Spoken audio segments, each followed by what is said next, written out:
जैन से भाइयों, मैं sub inspector Saurabh Kumar, SSC CPO 2019 selected. देखो बच्चों, अभी आपका एसएससी सीपीओ 2024 की मेंस की आंसर की आ गई है। तो जब आपका आगे का प्रोसेस बचा वो आपसे में आपका मेडिकल और आपका डीवी बचा है। तो कुछ बच्चों के मेरे पास फ़ोन और एसएमएस आ रहा था कि भैया आपकी मेडिकल में आपका क्या क्या पूछा जाएगा, आप एक बार हमको थोड़ा ब्रीफ में बता दो। तो अगर मैं आपसे मेडिकल की बात करता हूँ तो मैं आपको ऊपर से लेकर नीचे तक आपको बताऊँगा कि आपका क्या क्या चेकअप होता है। सबसे पहले आपसे बात करता हूँ कि जो आपका मेडिकल होगा वो आपका 2 से 3 दिन चलता है मिनिमम है। और अगर किसी को आरएम में मिल जाए प्री मेडिकल तो उसका आपका 4-5 दिन चलता है। तो अगर आप बात करते हो कि आपका क्या क्या चेकअप होता है, तो मैं आपको बताना चाहूँगा कि सबसे पहले आपके कान चेकअप होंगे कि आपका कोई ऑपरेट तो नहीं हो रखा, आपका कान का जो पर्दा है वो आपका ठीक है नहीं है। उसके बाद आपकी आइज़ चेकअप होंगी। आइज़ में आपका वो कलर ब्लाइंडनेस और कलर विज़न आपका चेक करते हैं।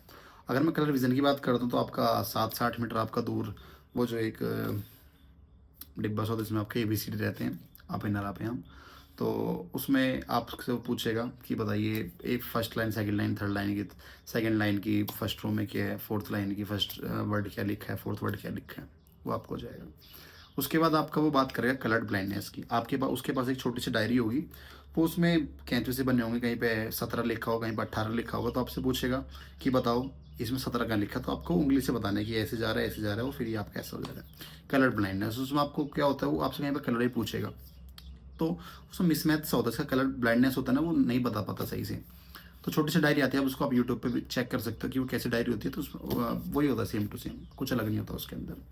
उसके बाद आपका चेस्ट एक्सरे होता है, जो आपका सेकेंड डे होगा उसमें आपका चेस्ट एक्सरे के लिए आपको हॉस्पिटल लेके जाएंगे, आपका चेस्ट का एक्सरे होगा। उसके बाद आपका ये एल्बो, आपको एल्बो चेक करेंगे वो कि आपको एल्बो ठीक है या नहीं है। एल्बो चेक करने अगर किसी का एंगल ज़्यादा बन रखा होगा तो उसको आरएमए दे देते हैं आपका, फिर उसमें एक्सरा एक्सरा होता है जो प्रोसीजर। फिर आपके फिंगर चेक करते हैं कि आपकी जो फिंगर है वो आपकी स्ट्रेट है या नहीं है, आपकी कोई फिंगर ऊपर तो नहीं कर ली, नीचे तो नहीं जा रही है आपकी, मतलब कोई किसी की उंगली कोई टूटी भी तो नहीं है, वो चेकअप करते हैं। उसके बाद आपका जो आपके प्राइवेट पार्ट्स होते हैं अंडरगोज, और आपका बवासीर चेक करते हैं वो।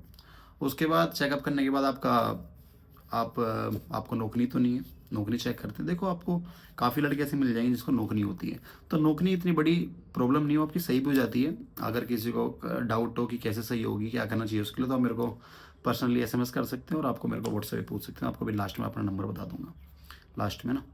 उसके बाद आपका नौकरी चेक होने के बाद आपका फ्लैट फुट चेक करेंगे कि आपको फ्लैट फुट तो नहीं है। नौकरी में आपको वो एंगल चेक करते हैं कि आपका कितने एंगल की नौकरी है, उसके बाद वो चेकअप करते हैं, ठीक है। उसके बाद आपको फ्लैट फुट चेक करेंगे कि आपका जो फ्लैट है वो आपका फ्लैट तो नहीं है, थोड़ा आपका बीच में करवाना चाहिए, ठीक है। तो वो आपका फ्लैट फुट चेक करेंगे। उसके बाद फ्लैट फुट चेक करने के बाद आपकी पैर की फिंगर भी चेक करेंगे, आपकी पैर की फिंगर में कहीं बैंड तो नहीं है, कोई टूटी भी तो नहीं है, मतलब आपकी ठीक है या नहीं है, ठीक है। तो पूरा प्रोसेस आपका ये होता है। जब आप पहुँचोगे तो आपका सबसे शुरुआत में कुछ थोड़ा डॉक्यूमेंट वेरिफिकेशन होगा। डॉक्यूमेंट वेरिफिकेशन के बाद आपका प्रोसेस स्टार्ट हो जाता है। दो दो तीन तीन लड़के एक साथ बुलाते हैं।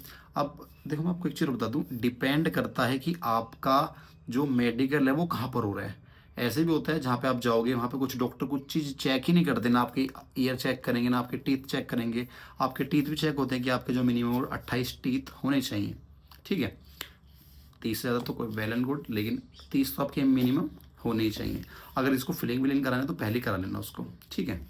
और उसके बाद ये सब प्रोसेस होने के बाद, हाँ, आपका पाम, आपके हाथों हथेली में आपका पसीना तो नहीं आता, वो ये भी चेक करते हैं। कुछ लोगों को पसीना आता है तो वो आपका ये भी चेकअप होगा कि पसीना वसीना तो नहीं आता किसी को। ये सब चीज़ आपका चेकअप होता है। और मैं 19 और 20 में मैंने दोनों मेडिकल दिया है। अब तो मैं जीसी जलंधर में पोस्टेड हूँ, और अगर किसी को कहीं भी कुछ डाउट आता है तो आप मेरे से भाई के नाते, छोटा भाई बड़ा भाई समझ के आप मुझसे पूछ सकते हो। क्योंकि मैं जीसी जलंधर में पोस्टेड हूँ तो डीआईजी मेडिकल बैठते हैं। अगर कुछ कहीं किसी को डाउट भी होगा, मान लो मेरे को नहीं पता होगा, तो मेरे संपर्क में डॉक्टर लोग हैं यहाँ पे जो इंस्पेक्टर हैं, एसी हैं, तो मैं आपको उनसे पूछ के पक्का बता दूंगा अगर मेरे को नहीं पता होगा, ठीक है। वैसे तो मेरे को सब चीज़ें पता हैं, और अगर मेरे को कोई मेरे नॉलेज से बाहर होगा कि इसके लिए क्या कर सकते हैं तो मैं आपको बता दूंगा, ठीक है। और अगर किसी को डाउट होता है मुझसे आप पूछ लो, मैं आपको नंबर बता देता हूँ, 8273877827। मैं दोबारा बता देता हूँ आपको, 8273877827। तो आप मेरे को व्हाट्सएप पे पूछ सकते हो और मेरे को आप कमेंट में पूछ सकते हो, ठीक है। तो और हाँ, एक चीज़ और बता दूँ मैं आपको, जब आपका मेडिकल होगा, अगर 100 बंदों ने मेडिकल दिया तो आपके 30 स्टूडेंट रह ही जाते हैं किसी ना किसी चीज़ में। तो 30% तो आपके बाहर होते ही चलेंगे। अब कुछ आपको बताएंगे मेरिट इतने बजाएगी, तो जब तक मेडिकल का रिजल्ट नहीं आता, जब तक आप कुछ वो नहीं कर सकते। अगर ज़्यादा बाहर होंगे तो मेरिट आपकी और भी ज़्यादा डाउन चली जाएगी। ठीक है, तो अगर कहीं समझ तो आप मेरे से पूछ लेना। ठीक है, all the best, thank you.